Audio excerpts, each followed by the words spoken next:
Our topic for this afternoon is your RH incompatibility, also commonly known as your isoimmunization.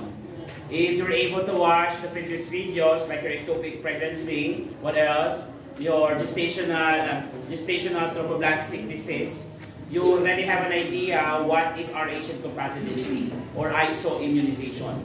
So let us define first what is this.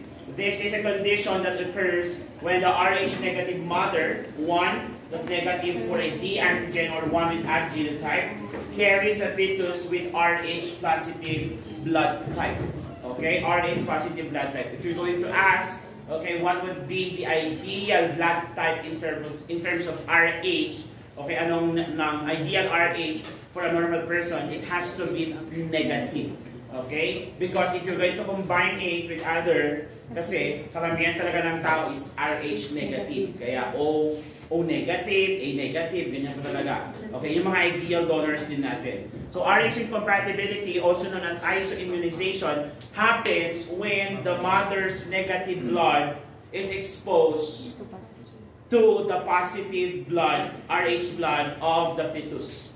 So commonly, this happens when a female or a mother is married to a father na positive. Okay, we are going to discuss that in a picture later on. So let's start with the concept. Okay, again, isoimmunization yan, wherein nagkakaroon tayo ng antigen formation in the human body of a female body or the woman's body against a positive Rh fetus.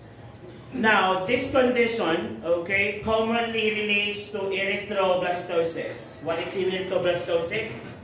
Erythroblastosis is a condition wherein there is hemolytic disease. Pag sinabi natin hemolytic, again, let me repeat it every now and then. Hemolytic means destruction of blood cells. Okay? So there is a destruction of blood cells upon exposure to a particular antigen. Okay? Now, a fetus can become deficient in red blood cells that sufficient oxygen transport to body cells cannot be maintained. The effects of this is the possible loss of pregnancy. Okay? Now, to further discuss this, okay, let me show you a picture that demonstrates how this condition works. Can I proceed? Yes, okay? This is Rh incompatibility happens on the body. So, when a Rh positive father marries a Rh negative mother, there is a high probability that they will have a fetus or a baby that is either positive or negative. The problem is that since there is a probability, a 50% chance na magkaroon sila ng Rh positive baby because of the Rh blood from the father, that would make it significant doon sa Rh incompatibility na condition. So here's the fetus now. So, if it's the first pregnancy, walang problema. The pregnancy will still push through. Why? Because the antibodies that kills the fetus or the Rh negative fetus is not yet there. When will it happen? Kapag na-expose na si mother, if the mother were exposed to the blood negative, to the blood Rh of the fetus, which is the positive.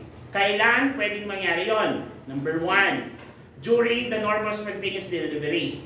Pag pinanganak niya, kasi yung blood na yon can be what? In contact with the blood of the mother. Okay? Yung blood of the baby can be in contact with the blood of the mother. So what will happen to that, sir? Magkakaroon tayo ng foreign body identification. Uy, meron tayong dapat wala sa katawan. What will the body do?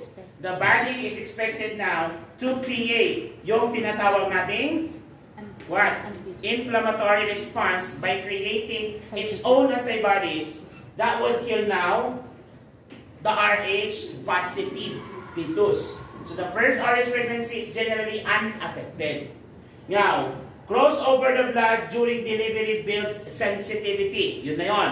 Ano ang mangyayari? Magkakaroon na ng antibody against the positive Rh.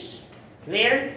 Pag nagkaroon tayo ng antibodies against that positive Rh, pag-develop yon, succeeding pregnancies will then be affected. Why? Because there is already an existence of the antibodies that will kill Rh positive fetuses.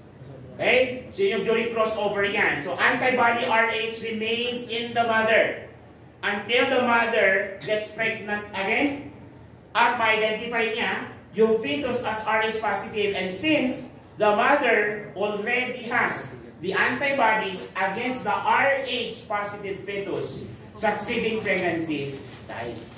Ang tawag sa condition na to is isoimmunization, which is the creation of antibodies against Rh positive fetus upon exposure.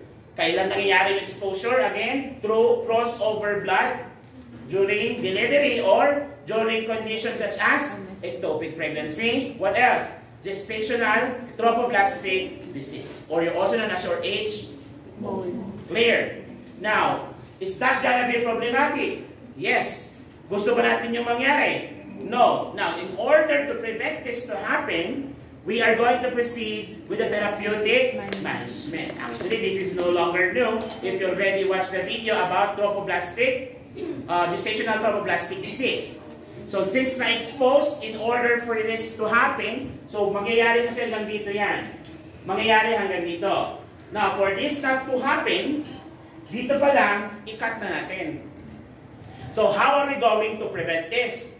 By giving this. Anong tawag dyan? Your ROGAM or your RIG, your RH, okay, immunoglobulin. Okay? RH immunoglobulin. So your RHD immunoglobulin or your RIG, also known as your ROGAM, is a commercial preparation of passive RH.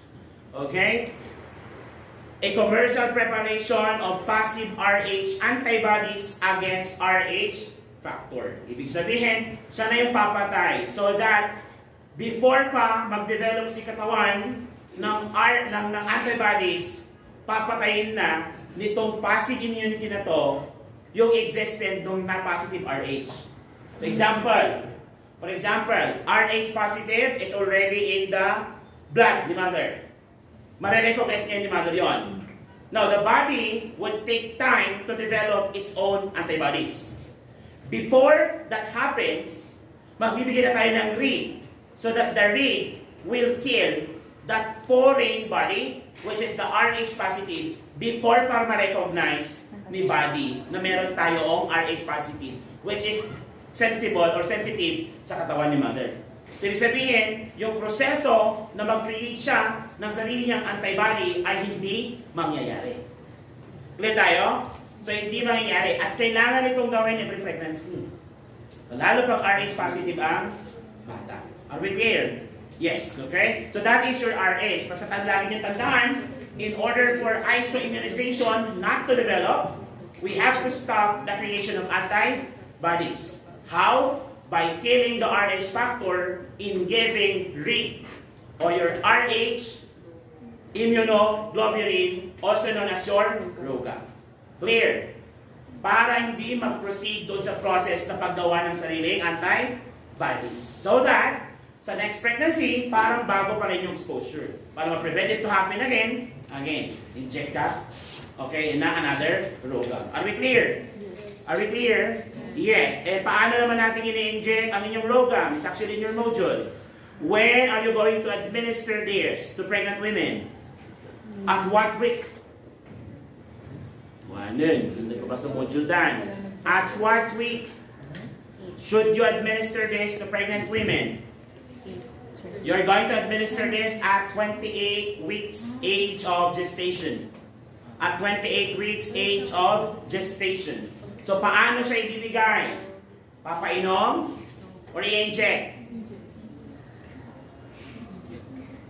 Papainom i-inject? Ay, hindi nagalpan sa module. Binibigay ito through injection. Okay, you're going to give this through injection in the mother in the first 72 hours after birth of an Rh positive child. So again, the rationale in giving this is to prevent the woman's body to further form natural antibodies against Rh or rhesus positive. Okay? Against rhesus positive. Maliwanag po ba tayo dito? Hello? Okay. So, pwede din naman ibigay ito intrauterine transfusion. Pag sinabi natin intrauterine transfusion, hindi pa nanganganak si mother. So, pwede tayo mag-amniocentesis. Alam niyo yung amniocentesis? Yes. Wherein you're going to what? Use a trocar. So, tusok natin directly doon sa tiyan ni mother, hanggang doon sa womb, and doon na natin ibibigay mismo yung antibodies na yun. So, intrauterine transfusion of rig is done by injecting red blood cells through amniocentesis technique directly to the amniotic sac. Okay? The amniotic sac. Or to the fetal cord. Okay? Fetal cord of the mother. So that upon exposure, okay, papatayin na agad ni antibodies. Okay? Kasi readily available ring antibodies to kill it. At mamamatay din yon afterwards. Okay? So that the pregnancy would continue. That is kapag si mother, okay, I would test with a positive Rh child. Clear tayo? Kailan ulit nangyayari ito? Kapag si father is Rh positive. Pwede naman mangyayari kapag si mother is Rh positive. Pwede ba mangyayari? Lalo pwede mangyayari yon kasi kapag nanganak naman siya ng Rh, kapag may amplification is Rh negative. So magkaiba pa rin sila ng rhesus. Pwede pa rin magkaroon ng sariling antibodies against a particular antibody. Rhesus. Okay? Rhesus or your Rh of the fetus. Okay? So again, intrauterine transfusion, just like I mentioned. Okay? You're going to transfuse the antibody directly to the umbilical cord of the fetus. Okay? Depositing them into fetal abdomen. Okay? And after birth, the infant may require an exchange transfusion to remove hemolyzed red blood cells and replace them with a healthy blood cells post-transfusion. So it's very delicate procedure, so much better pa rin yung Rh immunoglobulin. Okay? Rh immunoglobulin. So that is your Rh incompatibility. Again, what is the other name for Rh incompatibility, mga kapatid? Isoimmunization. When will it occur? Kailangan ba positive si tatay? Yes. Then negative si mother. Then 50% of chance to have a fetus that is Rh positive. May gagawa ba ng sariling antibody si mother? Yes. After exposure? Yes. After exposure to the Rh positive blood. Are we clear? Pero para matigilan yon, anong gamot ang ibibigay? RhoGAM. Pwede ba ang RIG? Yes. Ano ulit ang RIG? Rh immunoglobulin. Are we clear? Ang Rh immunoglobulin, what type of immunity? Passive or active? Passive. Passive immunity. So pag sinabi natin passive immunity, anong ilalagay natin sa katawan? Antigen or antibody? Antibody. Yung pamatay na mismo. Pag active immunity naman, ang ibibigay natin is antigen so that the body will start to develop its own antibodies. Okay, that's the concept of passive versus active immunity. Kailan ulit nangyayari ito? Pwede bang during the first delivery of a child? Yes. Can it also happen during ectopic pregnancy? Yes. Yes. Kasi nga pag sinabi ng ectopic pregnancy, pwede magkaroon ng rupture? Yes. At yung fetus nandun ba? Yes. Yes. Pwede di ba mangyari during HMOL? Yes. HMOL also known as gestational trophoblastic disease. Kapag HMOL, may dalawang type, isn't it? Yes. Ano yung dalawang type natin? Complete and partial. Tama po ba? Pag sinabing partial, may mabubuong bang bata? Yes. Yes. It can reach up to how many weeks? 9 weeks. Tama po ba? Yes. Pero kapag sinabi naman natin complete, pwede bang may maliit lang na embryo? Yes.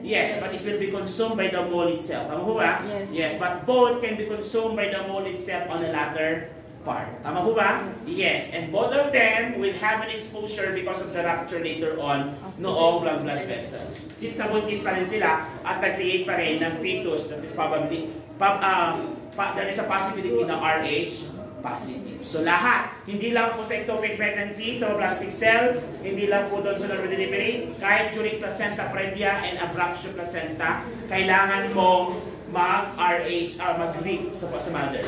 So that succeeding pregnancy or succeeding babies will survive. Clear tayo? Do you have any question? Yung totoo. Yung totoo. Are you sure? And we're done with your RH and compatibility. Okay.